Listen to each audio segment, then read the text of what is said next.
Hello friends, good morning to everybody and welcome to our Gurukul Academy. This is Aryadha Gurukul Computers Academy. This is a training institute of accounts, tax, MIS and some other certificate and diploma courses related to the computers. This is a training institute. It's a government of West Bengal registered and ISO 9001-2015 certified institute, and this is registered under Department of Labour, NCT, New Delhi, Government of India. Our registered office is near Belgoria station and also Dunlop Barampur station. Both are near from our registered office. Our website is that www.wbgurukul.in, that is wbgurukul.in. This is Tarak. We are coming back in Bengali version because this is the class of Bengali version. Next time we are coming back in Hindi and English also.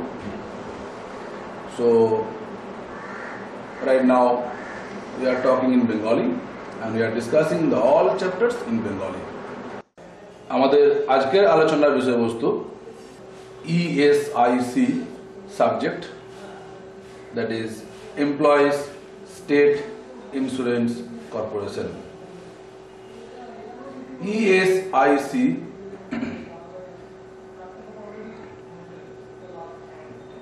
যে act implement করেছেন আমাদের ভারতবর্ষে, তা হলো totally welfare activities for Indian ওয়ার্কারদের জন্য যা welfare activity নেওয়া উচিত, গভর্নমেন্ট অফ ইন্ডিয়া খুব সুন্দর ব্যবস্থা করেছেন। তা এমপ্লয়ি স্টেট ইন্স্যুরেন্স কর্পোরেশন নামে একটি ভারত সরকারের সংস্থা এটি যাবতীয় দায়িত্ব পালন করছেন। এমপ্লয়ি স্টেট ইন্স্যুরেন্স এই ইএসআই অ্যাক্ট এর আমাদের আজকের প্র্যাকটিক্যাল প্রসিডিওর আমরা দেখব ফার্স্ট ডেতে, যে কিভাবে একজন এমপ্লয়ার অনলাইন রেজিস্ট্রেশন করেন। দুজনকেই রেজিস্ট্রেশন করতে হয়, এমপ্লয়ার এবং এমপ্লয়ি। অন বিহাফ অফ এমপ্লয়ারই রেজিস্ট্রেশন করে দেন এমপ্লয়ির, এবং এমপ্লয়ার তার নিজেরও রেজিস্ট্রেশন উভয়কেই করতে হয়। আমরা ফার্স্ট আজকে দেখব এমপ্লয়ার রেজিস্ট্রেশন এবং এমপ্লয়ি রেজিস্ট্রেশন। এমপ্লয়ার রেজিস্ট্রেশন কিভাবে হয় এবং এমপ্লয়ি রেজিস্ট্রেশন কিভাবে হয় তা আমরা দেখে নিলে কি হবে। এরপরে এমপ্লয়ার এবং এমপ্লয়ি রেজিস্ট্রেশন করবার পরে আমরা যাবতীয় মান্থলি কন্ট্রিবিউশন, চালান জেনারেট, পে করা, এই সমস্ত কাজগুলো শুরু করতে পারবো। তার আগে অনলাইনে এগুলো করা সম্ভব নয়। প্রথম আমাদের এমপ্লয়ার রেজিস্ট্রেশন দিয়ে শুরু করতে হবে, তারপর এমপ্লয়ি রেজিস্ট্রেশন, এবং তারপর যাবতীয় পরবর্তী নেক্সট স্টেপ আমি পরপর বলে দেবো, এবং আমরা দেখব যে কিভাবে এর অনলাইন প্রসিডিওর আছে। আমরা যদিও এর থিওরি এতক্ষণ ধরে জেনেছি, তো আমরা প্র্যাকটিক্যাল যাওয়ার আগে এক্ষেত্রেও আমরা একটু টোটাল থিওরি পার্ট একবার রিক্যাপ করে নিই। আমার মনে হয় এটা হলে অনেক সুবিধা হবে, বিকজ আজকে থেকে আমরা প্র্যাকটিক্যাল প্রসিডিওরে ঢুকছি। আমরা সবার প্রথম ফার্স্ট স্টেজে আমরা ইএসআই এর কি হিস্ট্রি আছে, কি ব্যাকগ্রাউন্ড আছে এবং কি অ্যাডমিনিস্ট্রেটিভ স্ট্রাকচার কেমন এই ইএসআইসি তা আমরা জেনেছি। ফার্স্ট কিভাবে স্টার্ট হয়েছিল, কে স্টার্ট করেছিলেন, সেই প্রধানমন্ত্রী পণ্ডিত জওহরলাল নেহরুর আমলে যখন এটা স্টার্ট হয়েছিল তার স্ট্রাকচারাল কিছু থিওরি আমরা জেনেছি, যদিও এটা আপনাদের কাজে খুব বিশেষভাবে প্রত্যক্ষ কাজে লাগবে না, তবুও একটু জেনে নেওয়া দরকার, সে কারণেই আমি বলেছিলাম। তো যাই হোক, আমাদের স্টেজ 2 তাতে যেগুলো ডিসকাস করেছিলাম তা হলো কিছু ইএসআই টার্মিনোলজি আছে, কিছু ইএসআই টার্মস আছে যেগুলো সম্বন্ধে আমাদের ক্লিয়ার কনসেপশন থাকা দরকার, অর্থাৎ সেই টার্মসগুলো সম্বন্ধে কি ডেসক্রিপশন দেওয়া আছে আমাদের ইএসআই অ্যাক্ট 1948-এ, সেগুলো আমাদের ক্লিয়ার কনসেপশন থাকা দরকার ছিল, সেই কারণে এগুলো আমরা ডিসকাস করেছিলাম। স্টেজ 3-তে আমরা ডিসকাস করেছিলাম basic conception of ESI act. এই ইএসআই আইনের, ইএসআই অ্যাক্ট 1948-এর total structure of the building কেমন আছে, এই ইএসআই অ্যাক্ট বা এই ইএসআই অ্যাক্টে কিভাবে তার পদ্ধতি বলা হয়েছে, সেই সম্বন্ধে আমরা যাবতীয় বেসিক কনসেপশন আমরা আগেই ক্লিয়ার করেছি, তার স্টেজ 3-তে। আমরা স্টেজগুলো মনে রাখুন, যার যে স্টেজে প্রবলেম সে সেই স্টেজে আমাকে সেই কোশ্চেন করবেন অ্যাট দ্য কোয়ারি স্টেজ। লাস্টে আমরা কোয়ারি স্টেজে আসবো, তখন আমরা প্রবলেম কোশ্চেন করবেন। নেক্সট আমরা স্টেজ 4, এখানে শিখেছিলাম এমপ্লয়ার্স অব্লিগেশন, অর্থাৎ একজন এমপ্লয়ারের কি দায়িত্ব আছে যখন তিনি ইএসআই অ্যাক্টের আওতায় পড়ছেন। একজন এমপ্লয়ারকে তার সংস্থার এমপ্লয়ির জন্য কি কি ডিউটি বা কর্তব্য পালন করতে হবে তা নিয়ে আমরা ডিটেলস ডিসকাশন করেছি থিওরি, সুতরাং প্র্যাকটিক্যাল করবার সময় আমরা এগুলো নিয়ে আর ডিসকাস বিশেষ করব না। নেক্সট আমরা যা ডিসকাস করেছিলাম তা হলো স্টেজ 5-এ ইএসআই অ্যাক্টে এমপ্লয়ির কি বেনিফিট আছে, এমপ্লয়ি কি কি বেনিফিট পাবে, তাতে আমরা ইএসআই অ্যাক্টে আমরা ডিসকাস করেছিলাম different type of benefit. And stage 6-এ কিভাবে এর অনলাইন প্রসিডিওর আছে ই পেমেন্ট করবার, এবং কিভাবে অনলাইন প্রসিডিওর মেনটেন করা হয় ই রিটার্ন জমা দেবার, তার থিওরিটুকু আমরা ডিসকাস করেছিলাম একটা ছোট আইডিয়া পাওয়ার জন্য, যে কারণে আমরা যখন অনলাইন প্রসিডিওর বা অনলাইন প্রসেস দেখব তখন আমাদের অনেকটাই স্বাচ্ছন্দ্য বোধ হবে এবং অনেকটাই সুবিধে হবে। সেই কারণে আমি আগেও প্র্যাকটিক্যাল শুরু করার আগে প্র্যাকটিক্যাল সম্বন্ধে থিওরির কিছু কথা বলেছিলাম। আমাদের next stage, stage 7 last, that is ESI forms. আমাদের যত রকম ধরনের ইএসআই ফর্মস আছে ইএসআই অ্যাক্টে তা আমরা ডিসকাস করেছিলাম ডিটেলস। আমি এই পেজটাকে আরেকবার রিপিট করলাম, দেখুন এই পেজটা এখানে দেখাচ্ছে স্ক্রিনে ডিফারেন্ট টাইপের ডিফারেন্ট ইএসআই ফর্মস যেগুলো আপনার লাগবে। তো এগুলো পরে পরে সংশোধন হতে পারে, হয়তো অনেক ক্ষেত্রে ফর্মস কিছু মডিফিকেশন হবে বা হয়তো অবসলেট হয়ে যাবে, এরকম কিছু থাকতেই পারে। তবুও একটা আইডিয়া রাখুন এই মুহূর্তে যে সিচুয়েশন বা যে ফর্মস আমরা ইউজ করি। তবে এর মধ্যে যদি আপনি সবকিছু মনে রাখতে নাও পারেন, অ্যাটলিস্ট নোট করে রাখুন কোথাও, মনে রাখা হয়তো সম্ভব হবে না সব ক্ষেত্রে, তবে যে কাজ যেগুলো খুব ইম্পর্টেন্ট পয়েন্ট সেগুলোর জন্য ফর্ম নাম্বার অ্যাটলিস্ট মনে রাখার চেষ্টা করুন। তো এই আমাদের সমস্ত ইএসআই ফর্মসগুলো ছিল। দেখুন আমাদের স্ক্রিনে আবার আসছে, যেহেতু আমরা আগে দেখিয়েছি তাই আর এখন আর ডিটেলস ডিসকাশন করলাম না। এই হলো আমাদের যাবতীয় ইএসআই ফর্মসের একটা সামারি বা একটা গ্লান্স আমি দেখালাম। এই হলো আমাদের যাবতীয় ইএসআই ফর্মসের একটা সামারি বা একটা গ্লান্স আমি দেখালাম। এখন আমার মনে হয় যে থিওরি যা কিছু দরকার ছিল, যা সাফিসিয়েন্ট যতটা সম্ভব আমি চেষ্টা করেছি কমপ্লিট করার। আমরা নেক্সট স্টেজ এবারে প্র্যাকটিক্যালে ফিরে যাই। Online procedure of employer registration, online procedure of employee registration and monthly contribution and PF চালান ESI চালান generate, different type of report generate করা, সেটা আপনাকেই এটা করতে হবে একটা সংস্থার অ্যাকাউন্টেন্ট হিসেবে। সেই কারণে আপনারই এগুলো বিশেষভাবে জেনে নেওয়া দরকার। তো যাই হোক, আমরা প্র্যাকটিক্যাল শুরু করছি। প্র্যাকটিক্যাল শুরু করার ক্ষেত্রে আমার মনে হয় খুব বিশেষ প্রবলেম হবে না, কারণ প্র্যাকটিক্যালের সম্বন্ধেও কিছু আইডিয়া আমরা থিওরি স্টেজে অলরেডি জেনে ফেলেছি। তো চলুন আমরা এখন ফার্স্ট এমপ্লয়ার রেজিস্ট্রেশন করব, কিন্তু এক্ষেত্রে আমরা ডেমো দেখব, because employer registration real life is not possible right now. তো দেখুন, আমরা ডেমো দেখার জন্য যে ম্যানুয়াল আছে, আমরা কিছু ম্যানুয়ালস রেখেছি।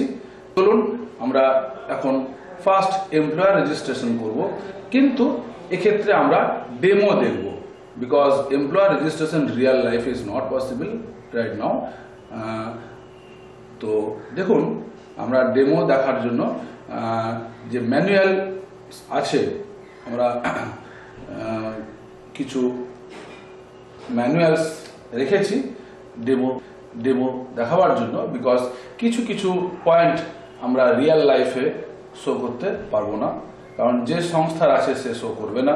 যে সংস্থার রেজিস্ট্রেশন হচ্ছে, আমার কাছে হচ্ছে অনেকেরই, কিন্তু শো করা যাবে না, বিকজ সংস্থার কর্তৃপক্ষদের আপত্তি আছে। তাই ডেমো দেখাচ্ছি এই ক্ষেত্রে। দেখুন, এটা হলো এমপ্লয়ার রেজিস্ট্রেশন কিভাবে হবে তার একটা ওয়ার্ক ফ্লো, কিভাবে আপনি করবেন। খুব বিশেষ সমস্যার পদ্ধতি নয়, সমস্যার জনিত ওয়ার্ক ফ্লো নয়, খুব সিম্পল। এখানে দেখুন, এমপ্লয়ার রেজিস্ট্রেশন কিভাবে হয় তা আমরা দেখাচ্ছি। এর একটা ওয়ার্ক ফ্লো আছে। আমরা নেক্সট স্টেজ আমরা যাচ্ছি এর ওভারভিউগুলো দেখবার জন্য। আমরা ফার্স্ট টাইম সাইন আপ করব রেজিস্টার করার জন্য কোনো নিউ ইউনিট যখন ইএসআই অ্যাক্টের আওতায় আসবে। দেখুন, আমাদের ফার্স্ট ওয়েবসাইট সম্বন্ধে বলি। কি ওয়েবসাইট লগ ইন করতে হবে, খুব পরিষ্কার করে উপরে লিখে দেওয়া আছে www.esic.in। এই ওয়েবসাইট খুলে আপনি ডান দিকে দেখুন লেখা আছে click here two log in. এখানে আপনি ক্লিক করবেন। ক্লিক করলে দেখুন আপনার নেক্সট পেজ এরকম আসবে।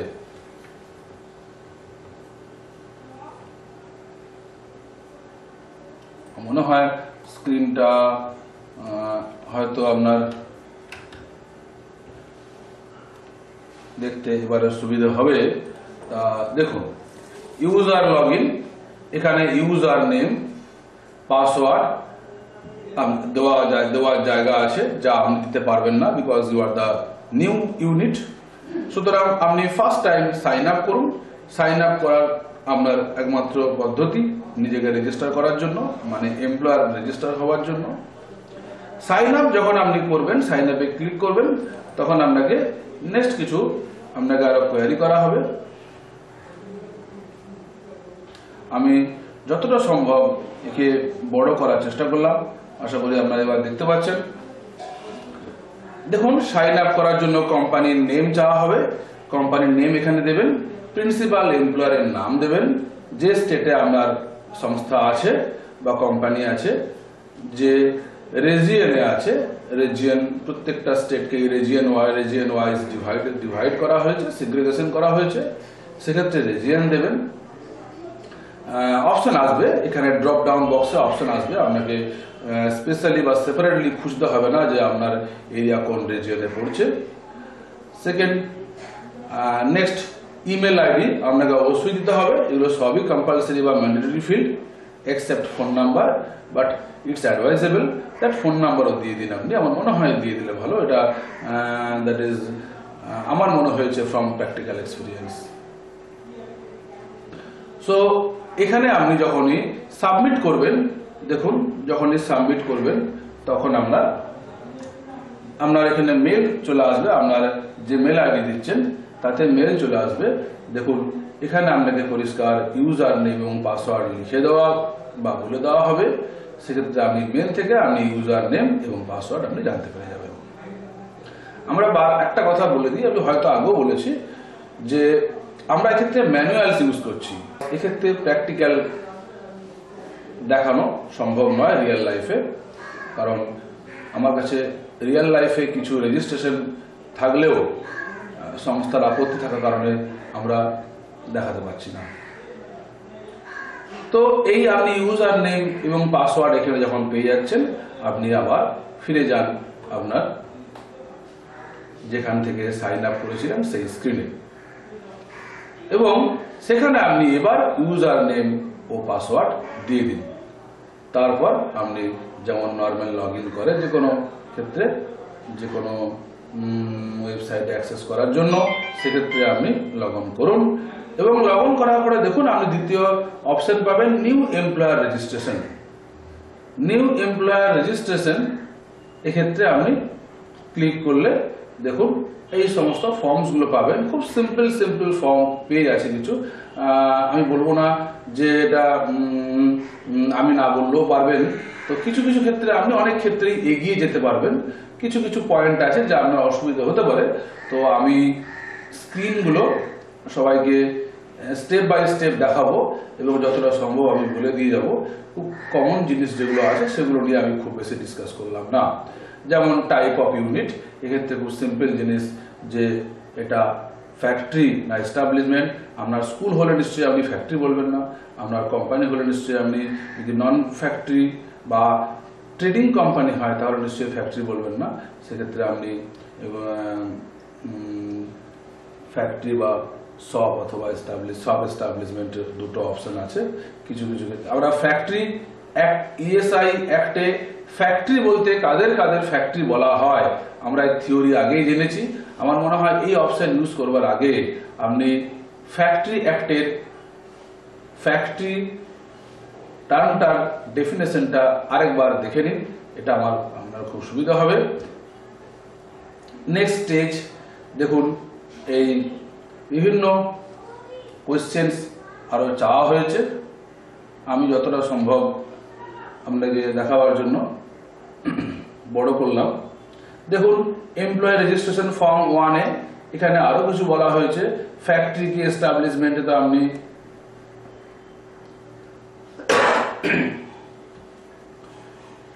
সিলেক্ট করতে হবে কর্পোরেট অ্যাড্রেস, আপনার সংস্থার address, state, district, police station, different যেগুলো জেনারেল ইনফরমেশন আপনাকে পুট আপ করতে হবে। এখানে দেখুন আপনার আরো কিছু কোশ্চেন চাওয়া হয়েছে, খুব পরিষ্কার হবে এখানে সিম্পল ফর্মের মতো করেই দেওয়া হয়েছে। তো এগুলো আমরা এক একটা স্টেজ বা এক একটা পেজ আমরা থরলি ডিসকাস করব। কিছু কিছু ক্ষেত্রে আমার মনে হয় যে ডিসকাস করার দরকার নেই, সেগুলো আমরা ওভারকাম করব। তো এই হচ্ছে আমাদের নেক্সট। 15 মিনিট ক্রস করে গেছে না? 15 মিনিট ক্রস করে গেছে তো।